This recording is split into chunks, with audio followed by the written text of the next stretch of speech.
Hello everyone. Today I'd like to show you how I use the Stamparatus to make this beautiful wreath on this Joy to the World card. So first off, this is our Stamparatus tool. It comes with two clear plates. One of them I have already set up for another technique with this Stamparatus, but for now we're just going to use the one. And then I will be using the Feathers and Frost set, and we're going to take out the flower. The template that I'm going to use to make this wreath card was made with the Layering Squares Framelits dies, and when you purchase the framelits set, it doesn't come on these beautiful magnet cards. It comes in a little envelope like this, and then the dies are stuck to a different sort of sheet, and I get these magnet cards from a different company, Stamp and Storage, that is a craft product storage company.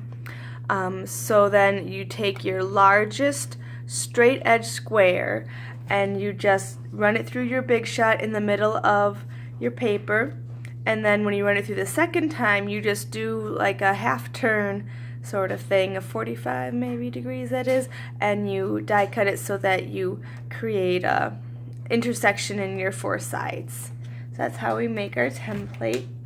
And then I'm going to lay it down into the corner of my Stamparatus, and when I place my paper, it is, let me just double check, I think it is 2 and 7/8 by 2 7/8 is the size of this square, and I want to make sure it's exactly can fit right into the little die cut formed by my, or to the space formed by the die cut. It shouldn't be any bigger. You need it to rest nicely so it doesn't slide out of place.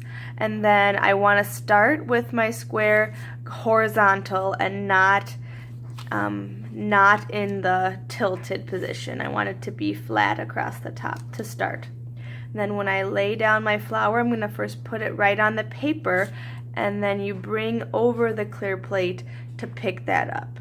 And now, because this is a photopolymer stamp, it will lift. They're very sticky and it will lift my paper, but it's not an issue because I know exactly where I need to place it down again.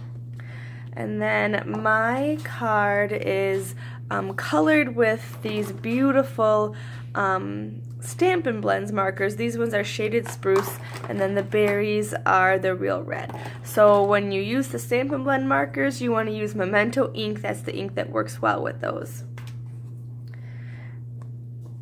And just gonna pop it off. And then the nice thing about the Stamparatus, if I don't get quite the crisp image that I want, I can pick it up and try it again. But that one actually turned out very nicely. So then the next step is to turn it in that half sort of turn, and excuse my arm in the view, and get it up in that point there. So I'm going to go a little bit quicker, and they will overlap a little bit, but you want that because you want it to look like a cohesive wreath and not just a bunch of flowers near each other. So then I'm going to turn again and do it on the straight side, and I'm just sliding it all back into the corner. And if I had missed that, I could always come back, but I almost skipped one of the turns, but it wouldn't have been the end of the world. And these are all inking up very nicely, but one of my favorite simple uses of the Stamparatus is to stamp images in black. This is one of the inks that I find I most often wish I could stamp a second time when using a thin sentiment like a word stamp. So sometimes when I'm using black for a sentiment, I just pop it in my Stamparatus right off the bat. So if I need to stamp it a second time, it'll be easy to position it exactly where I had it the first time.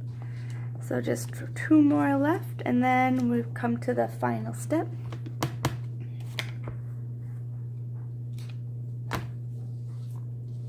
So you can kind of get into quite a rhythm with these, and if you were stamping multiples of this wreath, it would go pretty quick as well. Okay, So that should be our last one here, and as you can see, it turned out just like the first one. Nice and together, but not crazy over the top of each other, so it's connected but not a jumbled mess by any means. I want to make sure I cover my ink right up again. And then the next step is to use another one of our great frameless die sets, like the layering squares, and now we have the layering circles.